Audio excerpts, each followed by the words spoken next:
Magandang gabi po. Ngayon ay ating tatalakayin ang katuruan para sa Hulyo ng taong kasalukuyan. Ito po ay pinamagatang ipakilala si Kristo. Bilang panimula, sa mundong puno ng kalituhan, alitan at kawalan ng pag-asa, si Kristo ang ating pag-asa, ang kasagutan na hinahanap ng puso ng tao. Sa panahon ngayon, maraming nauuhaw sa kapayapaan, katotohanan at pag-ibig.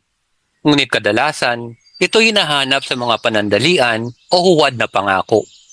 Alam nating tanging kay Kristo natin matatagpuan ang pag-asang walang hanggan, pag-ibig na walang kondisyon, at ganap na katotohanan. Bilang mga kasapi ng Missionary Families of Christ, tinatawag tayo hindi lamang upang lumago sa kabanalan at pagbabagong loob ng pamilya, kundi upang lumabas at ibahagi ang pag-ibig ng Diyos sa sanlibutan. Bahagi ito ng ating tipan. Ako'y magpapatotoo sa sanlibutan tungkol sa pag-ibig ng Diyos. Tayo ang tagapagdala ni Kristo na ating pag-asa sa mundo. Ang panawagang ito ay hindi opsyonal o para lamang sa iilan. Ito ay mahalagang bahagi ng ating pagkatao bilang Missionary Families of Christ. Ang misyon na ipakilala si Kristo ay siyang gabay ng ating karisma. Kung titignan, ang ating ikalawang pangunahing halagahan ay ang pagiging tagapagpahayag ng mabuting balita at pagiging isang misyonero o sa Ingles ay tinatawag na evangelistic and missionary. Ang pangunahing karisma natin ay ang bagong ebanghelisasyon na nakaugat sa pagbagong loob ng pamilya. Bawat kasapi ng MFC ay tinatawagan na maging tagapagpahayag ng mabuting balita. Maaring maibahagi si Kristo ng sinuman sa kanyang pang-araw-araw na pamumuhay at mga kaganapan sa kanyang buhay.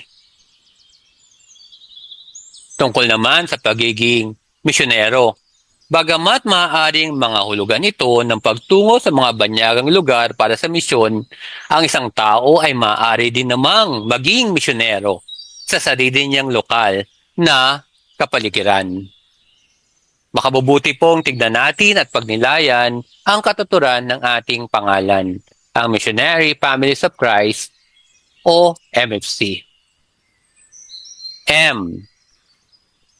Missionary. Pagiging isang misyonero. Ayon nga po sa Ebanghelyo ni San Mateo, Kabanata 28, Talataan 11 hanggang 20, Pumayo kayo at gawin ninyong alagad ko ang lahat ng bansa. Kailangan makilala ng mga tao si Kristo. Nagsisimula ang ebanghelisasyon sa isang espiritu ng misyon na lumalapit sa kapwa, taglay ang pag-ibig ni Kristo. Ang gawaing misyonero ay hindi lamang isang gawain. Ito ay ang ating bukasyon. Tayo ay sinugo upang magpatotoo kay Kristo sa mundo. F. Family. Pamilya. Kung titignan natin kay Josue 24:15, ngunit para sa akin at sa aking sambahayan, kami ay maglilingkod sa Panginoon. Ang mga pamilya ay binabayo ng maraming pagsubok sa panahon ngayon. Gaya ng sinabi ni Santa Teresa, kung nais mong maguhin ang mundo, umuwi ka at mahalin mo ang iyong pamilya. Ang pamilya ang unang paaralan ng ebanghelisasyon, kung saan sinasabuhay, inaalagaan at pinapasa ang pananampalataya. Ang isang muling binagong pamilya ay nagiging parehong tagapagdala at layunin ng misyon. Si Christ, si Kristo. Walang makakapagtayo ng ibang pundasyon liban sa inailagay na at ito ay si Kristo. Ito ay mababasa natin sa unang sulat sa mga taga-Korinto, Kabanata 3, Talataan 11. Hinahanap ng mga tao ang katiyakan sa buhay, ngunit ang tunay na seguridad ay matatagpuan lamang kung nakaugat tayo kay Kristo. Si Kristo ang ating huwaran at lakas na tunay na pagbabagong loob. Layunin ng ebanghelisasyon na dalhin ang mga pamilyang matatag kay Kristo tungo sa mas malalim na pakikipag-ugnayan sa Kanya. At makatwiran lamang na ipakilala sa Kristo gamit ang 12 gawaing punto ng MFC. Narito po ang yung 12 action points mula sa ating Servant General. Naway magsilbing gabay ito sa ating hangaring ipakilala si Kristo sa pamagitan ng ebanghelisasyong nakaugat sa pababagong loob ng pamilya. Una, gamitin ang lakas ng media. Mangaral gamit ang social media. Ang digital discipleship ay umaabot sa mas maraming kaluluwa nasaan man sila. Gamitin natin ang mga social media, platform upang may bahagi si Kristo sa isang malikhain at makabuluhang paraan. Pangalawa, hayaan ng Espiritu Santo na kumilos. Ang tunay na bunga ng ebanghelisasyon ay nagmumula sa kapangyarihan ng Espiritu, hindi lang sa galing ng tao. Maging bukas tayo sa paggabay ng Espiritu Santo sa lahat ng ating ginagawa.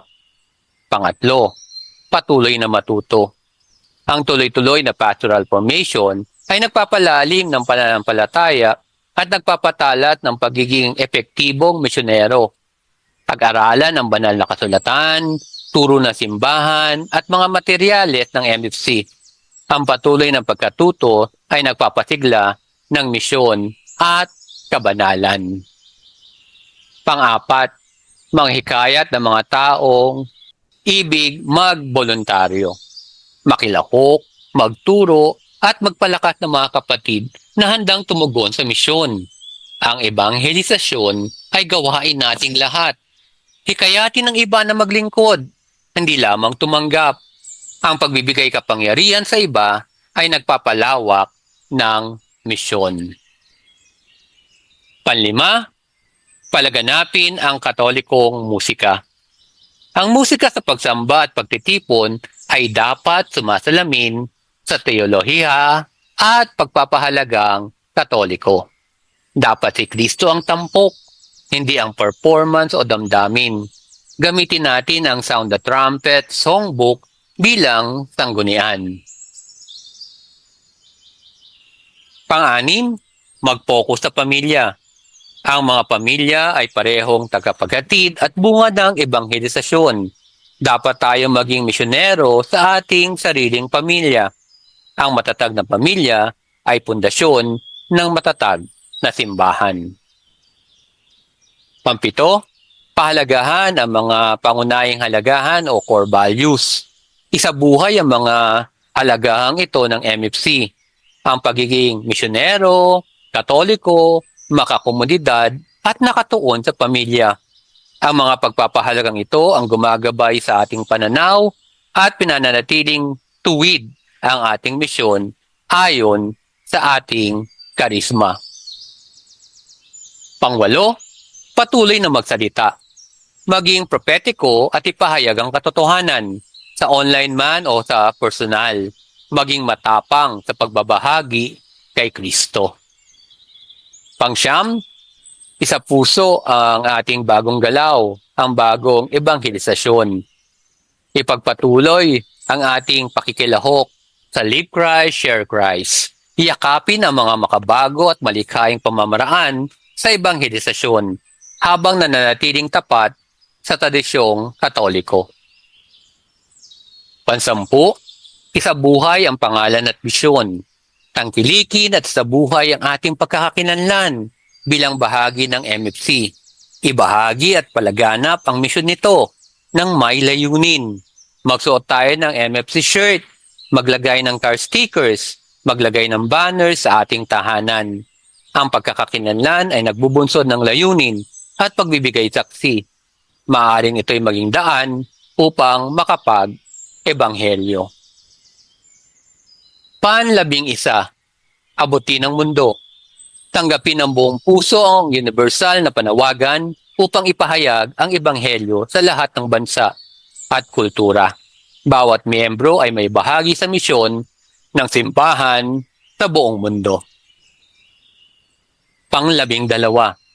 Paghandaan ang papalapit na 2031 at 2033. Bilang MFC community, maghanda tayo sa ating espiritual at sa misyon para sa dalawang mahalagang jubileyo. Sa 2031, ito po ang ika-500 anibersaryo ng pagpapakita ng Mahal na Birheng Maria sa Guadalupe. Samantalang sa 2033, ito ang siyang ika-2,000 anibersaryo ng pagpapakasakit, kamatayan at muling pagkabuhay ni Kristo. Ang mga makasaysayang kaganapang ito ay pagkakataon upang magningas muli ang ating sigasig at maabot ang mas marami pang kaluluwa sa buong mundo. Bilang konklusyon, ang MFC ay hindi lamang isang pangalan. Ito ang ating pagkakakilanlan at paraan ng pamumuhay. Buong tapang nating isabuhay ang ating tipan na maging saksi sa mundo ng pag-ibig ng Diyos.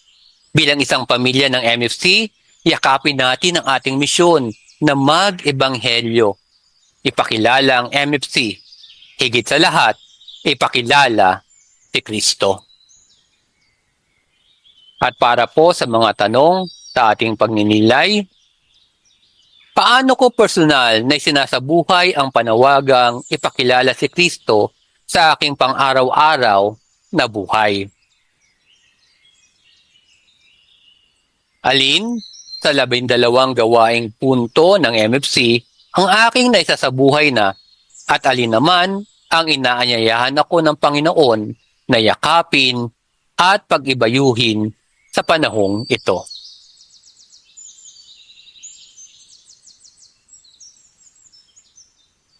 Ngayon naman po, ating tatalakayin ang paksa para sa sambahayang pagtitipon ngayong Hulyo ng kasalukuyang taon, pinamagatang Pag-asang Ibinabahagi. Para sa ating panghawakan, sino ang nag-anyaya sa iyo na sumali sa komunidad? Para sa biyaya, ayon nga sa nasusulat sa unang sulat ni Apostol San Pedro, Kabanata 3, Talataan 15, maging handa kayong lagi na magpaliwanag sa sino mang magtanong sa inyo tungkol sa pag-asang nasa inyo. Sa panahon ngayon, maraming tao naghahanap ng kasagutan at solusyon, maging sa loob ng ating sariling mga pamilya. Kailangan malaman ng mga tao na ang pag-asa ay may pangalan at ang pangalang iyon ay Kristo. Bilang mga missionary families of Christ, tinatawag tayong maging saksi at magbahagi kay Kristo sa iba. Bahagi ito ng ating tipan sa MFC na dapat nating isabuhay. Ako'y magiging saksi sa mundo ng pag-ibig ng Diyos. Hindi tayo basta tagapag-anyaya lang.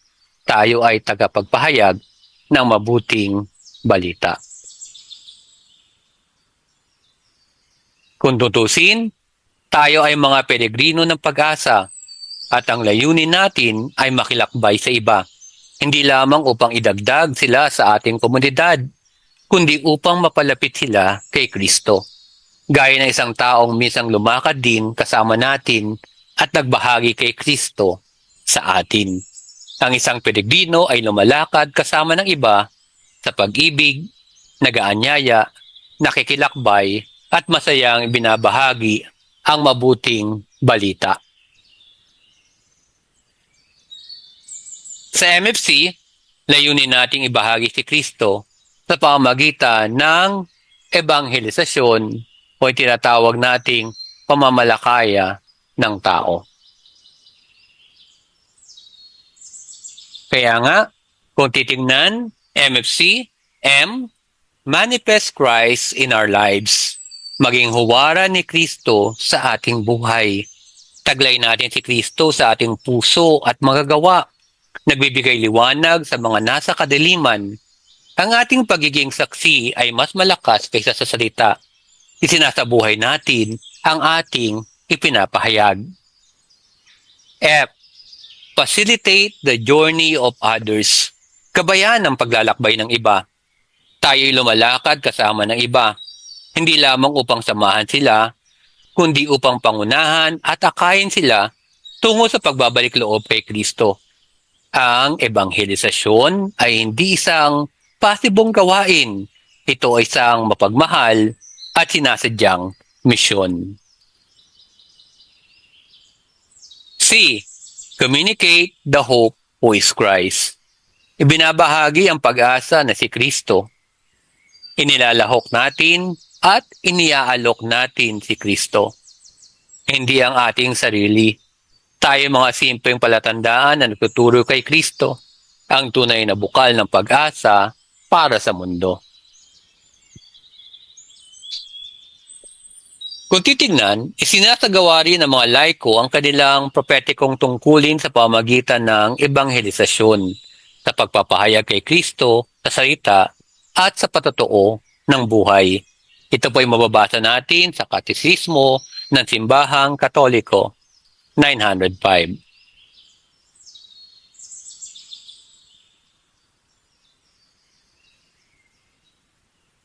Sa ebanghelisasyon, inihahandog natin sa kanila ang isang espiritual na tahanan, isang lugar ng pag-asa, kagalingan at kabanalan.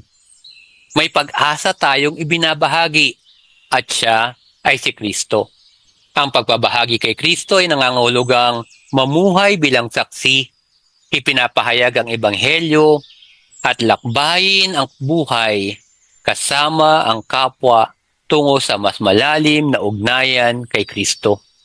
Pinalalakas ng Espiritu Santo at nakaugat sa simbahan. Para po sa ating pagtitipon, maikling ibahagi ang iyong kwento ng ebanghelisasyon. Ano ang mga hamon na iyong kinaharap sa pagbabahagi ng mabuting balita sa iba? Sino ang maaaring tinatawag ng Diyos na samahan mo sa kanyang paglalakbay sa pananampalataya sa araw na ito? At sa pagsulong, gumawa ng listahan ng mga taong nais mong imbitahan sa isang CLS o Christian Life Seminar o sa isang Live Christ, Share Christ bago matapos ang taon. Ay padalangin mo sila at humanap ng mga pagkakataong may bahagi si Kristo sa kanila. Para po sa ating pagbibigay, huwag nating kalimutan na ang Diyos ay mapagbigay. Bilang tugon, tayo ay marapat na maging tapat na katiwala sa pamagitan ng ating espiritual na pagbibigay ng ating ikapu.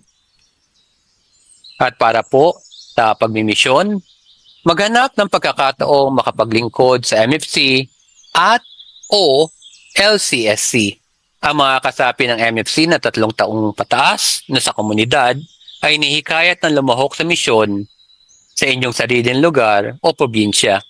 Maaaring gawin ito bilang mag-asawa, kasama ang sambahayan o ang buong pamilya. #Pamilyang nasa misyon. Marami pong salamat, magandang gabi sa ating lahat, at nawa ay patuloy tayong pagpalain ng ating poong lumikha sa ating paglalakbay, sa ating buhay, pananampalataya.